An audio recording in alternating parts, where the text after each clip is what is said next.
Halo guys, assalamualaikum warahmatullahi wabarakatuh. Kita lagi santai-santai tuh. Halo, kita lagi santai-santai teman-teman. Karena santai, makanya kita coba bikin vlog lagi. Menyikapi teman-teman banyak banget yang tanya di YouTube kita perihal kemarin kita soalnya baru bikin konten tentang wall chargernya BYD M6 ya gitu kan.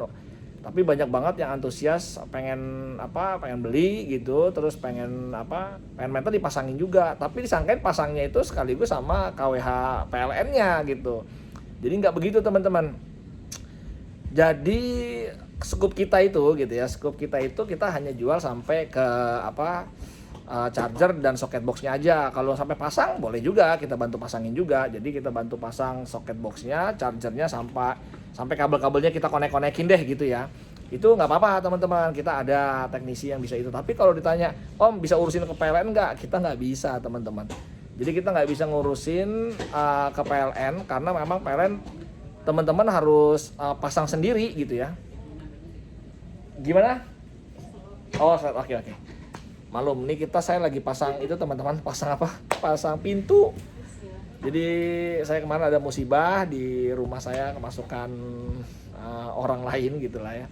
Barang-barang hilang, kamera ngevlog juga ini pakai handphone teman-teman, ini pakai handphone iPhone. Jadi ya udah, kita akhirnya pasang pintu yang lebih proper lagi lah gitu. Tambahan lagi sih, bukan proper, semua sih udah proper tapi ya tambahan lagi aja. Oke teman-teman, kita lanjut lagi. Tadi yang mana tuh lupa. Jadi kita intinya nggak bisa bantu untuk sampai ke KWH meter karena KWH meter itu memang skupnya PLN teman-teman. Nah gini, jadi saya mau kasih tahu dulu ya teman-teman ya. Buat teman-teman mungkin yang baru ke dunia mobil listrik dan teman-teman bingung bagaimana sih pasang chargernya dan segala macam. Tadi kalau masalah charger udah jelas ya, kita siap bantuin pasangin chargernya, socket boxnya, intinya itu bisa kita bantulah gitu ya.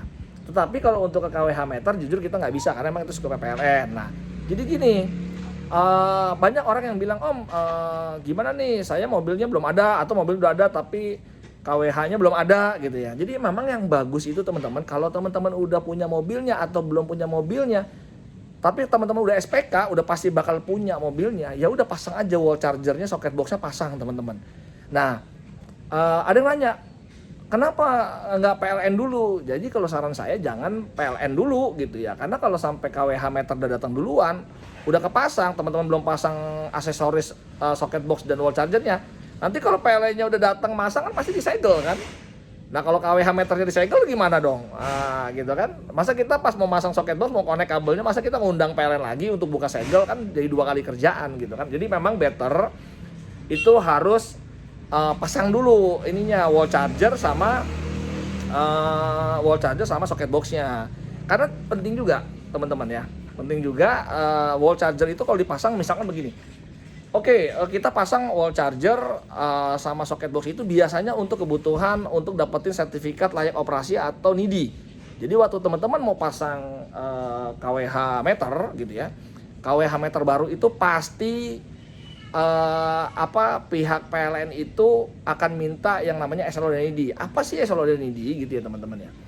Jadi begini, saya mau kasih, sebenarnya udah sering nih saya ngasih penjelasan begini, tapi kadang-kadang ya itu buat pengguna pas lagi rame Air EV nanya pas Omoda i5 nanya pas M6 ya begitu juga. Padahal sih sama-sama aja nih, kalau ngeliat konten-konten kita sebelumnya pasti paham. Tapi nggak apa-apa lah, saya ulang-ulang lagi aja nggak apa-apa. Jadi gini, saya menganalogikan gini deh biar gampang, biar teman-teman paham. Jadi pemerintah kita itu, pertama ya saya menjelasin bahwa pemerintah kita itu ada program yang namanya Super Everyday. Jadi dia itu memang bikin program listrik pasang baru sebesar 7.700 itu memang untuk kebutuhan mobil listrik. Jadi buat teman-teman yang punya mobil listrik itu bisa ikut program Super Everyday dengan hanya bayar 850.000 teman-teman, akan dipasangin KWH meter yang 7.700. Oke, paham ya sampai sini teman-teman ya. Nih saya sembari mendekat ke KWH aja kali ya. Oke, kita lanjut lagi ya. Sekarang enak, ada yang megangin videonya, ada yang megangin kameranya. Tadi capek banget teman-teman, begini capek, pegel. Oke, kita balik lagi bahwa tadi kan saya bilang pemerintah itu lagi ada program untuk para pemilik mobil listrik bisa mengajukan listrik KWH baru dengan kapasitas daya 7.700 dengan harga 850.000 aja. Itu nama programnya Super Everyday. Nah, tetapi untuk bisa kita ikut program itu syaratnya ya udah pasti ya, satu, teman-teman harus punya mobil listriknya, punya bukti kepemilikan mobil listrik, bisa STNK, melampiri STNK, sama bisa juga SPK mobil itu bisa juga, karena banyak teman-teman saya baru SPK aja bisa. Terus kedua, teman-teman harus dilengkapi dengan sertifikat SLO dan IDI. Nah, SLO dan IDI itu yang tadi saya mau jelasin bahwa jadi SLO itu begini teman-teman. Kan saya menganalogikan gini biar teman-teman tahu lah ya. Kalau teman-teman mau pasang, teman-teman baru bangun rumah. Nah, bangun rumah itu kan pasti ada instalasi listriknya dong. Mungkin tukang-tukang developernya atau tukang kontraktornya yang mengerjakan rumah, bukan PLN kan yang ngerjain kan. Nah, sementara tiba-tiba setelah teman-teman udah instalasi rumahnya udah dirakit, udah diinstal semua saklar-saklarnya, terus tiba-tiba teman-teman ujung-ujung mau pasang KWH dong nih, rumah saya udah baru mau pasang KWH meter. Nah, si PLN itu nggak bisa semena-mena langsung, oke, kalau gitu saya pasangin KWH mau berapa? 7.700, 2.200, 3.500. Nah, nggak begitu. Karena apa? Karena teman-teman itu instalasinya itu harus disertifikasi dulu apakah memenuhi syarat, standar, dan segala macamnya. Jangan sampai dipasang terus kebakaran gitu kan. Nah, pihak mana sih yang bisa mengeluarkan sertifikat itu? Nah, itu biasanya vendor-vendornya PLN. Jadi PLN punya anak perusahaan atau vendor-vendor lah ya, vendor yang dia bisa mengeluarkan sertifikasi itu. Jadi intinya kalau teman-teman itu daftar ke PLN, ngisi form, punya tadi bukti kepemilikan mobil listrik, syarat pertama udah, nah ada SLO dan IDI, itu harus disertakan. Nah, SLO dan IDI sertifikat dari mana? Teman-teman harus tanya sama pihak PLN, saya untuk dapat SLO dan IDI itu kemana? Nanti biasanya dia suka kasih nomor telepon tuh, ada mungkin berapa nomor telepon yang teman-teman bisa telepon, itu adalah perusahaan-perusahaan yang bisa mengeluarkan sertifikat SLO dan IDI. Nah, kan pasti kan logikanya secara teorinya nanti pihak perusahaan yang bisa mengeluarkan sertifikat itu dia datang ke rumah melihat benar nggak kabelnya proper nggak, saklarnya bagus nggak, lampunya jangan sampai kebakaran. Nah, kalau sudah semuanya proper, ya udah dikeluarkanlah sertifikat SLO dan ID-nya itu teman-teman. Nah, itulah fungsinya SLO dan ID gitu ya. Nah, setelah udah ada SLO, ID, terus teman-teman juga punya bukti mobil listrik, ya sudah dipasangin. Ada bayar dulu tentunya 850.000 tadi kan, bayar dipasangin teman-teman KWH-nya. Nah, terus karena ada perdebatan tadi, kalau gitu saya pasang dulu atau nanti nunggu PLN dulu? Ya gimana mau pasang PLN dulu, orang butuh sertifikat tadi gitu kan. Nah, apa yang mau disertifikasi dong kalau gitu? Nah, makanya dipasang dulu socket box dan chargernya dipasang dulu. Nah, ini seolah-olah inilah yang akan disertifikasi sama pihak tadi. Kalau SLO dan ID-nya itu orang datang, apa yang mau disertifikasi? Ini loh, saya buat mobil listrik. Ya ini yang saya bener nggak, proper nggak, kabelnya bener nggak.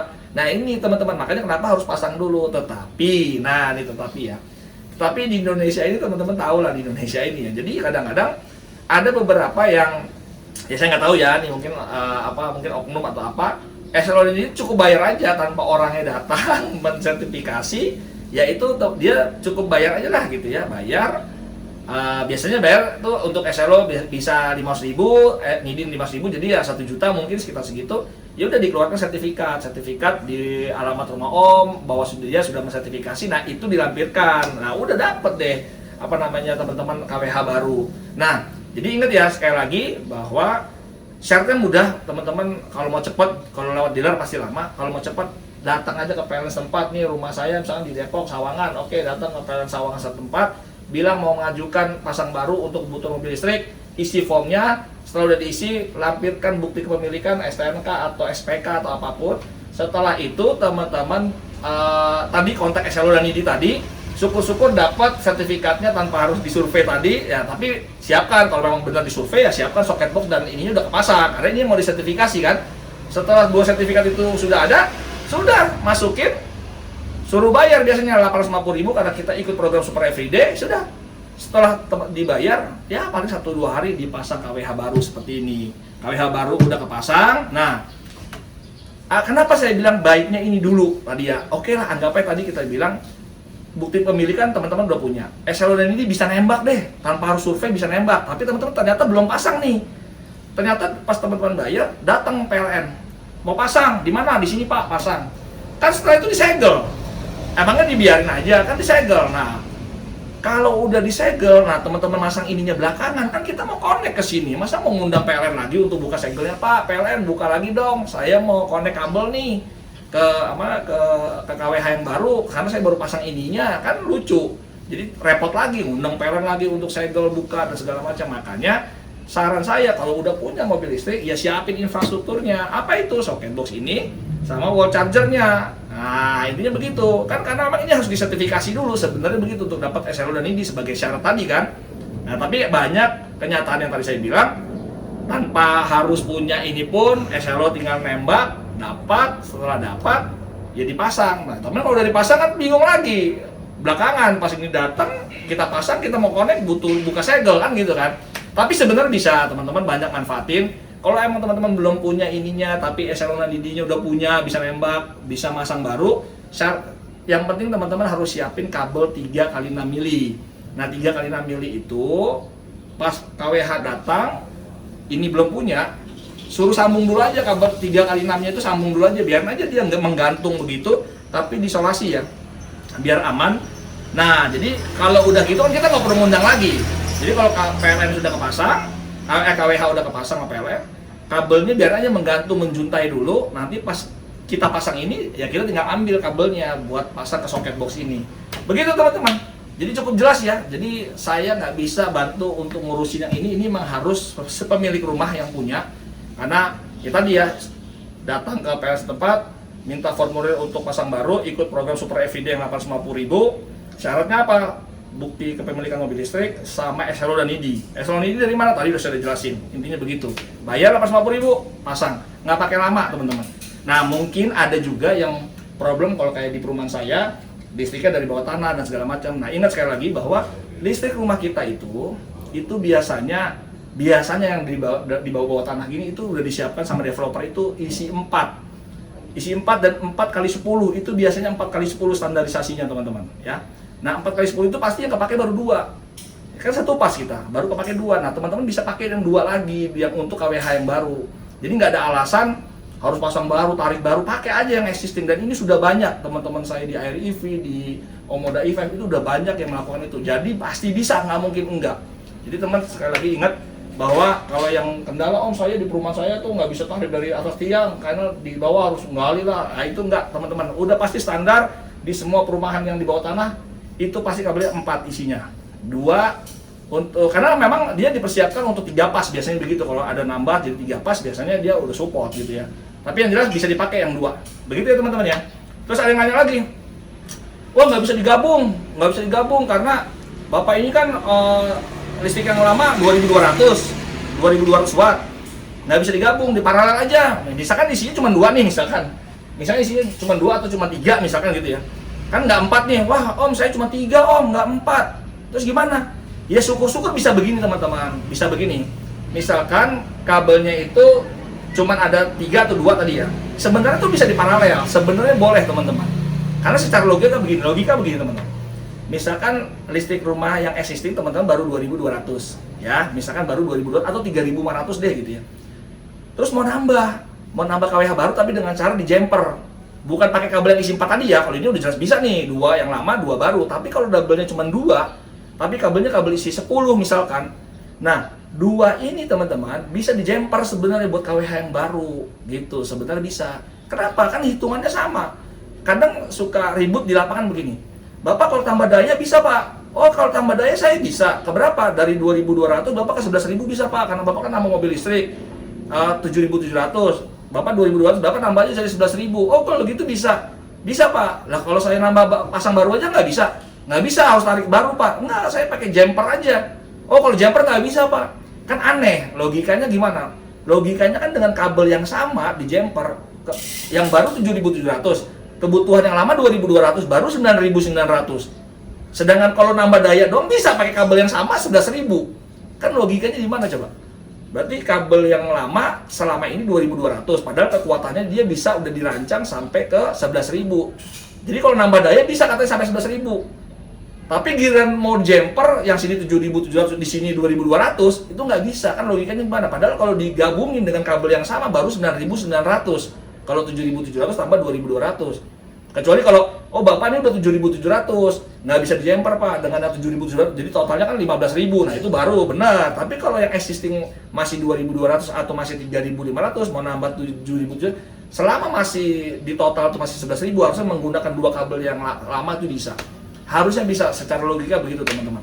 Tapi ya itulah namanya PLN punya kuasa. Kadang vendor-vendornya textbook nggak, biasanya begini pak, pasang baru dia nggak ngerti teoritisnya, ya mohon maaf ya teman-teman PLN, kadang-kadang begitu di lapangan ya sudah. Atau teman-teman PLN punya ada unsur safety-nya, ya silakan aja coba komen apa unsur safety-nya. Karena kalau secara logika ya sama aja, 7.000 ini 2.200 baru 9.900, masih aman pakai jalur yang existing gitu. Karena kan toh katanya tambah daya sampai 11.000 aja bisa gitu ya.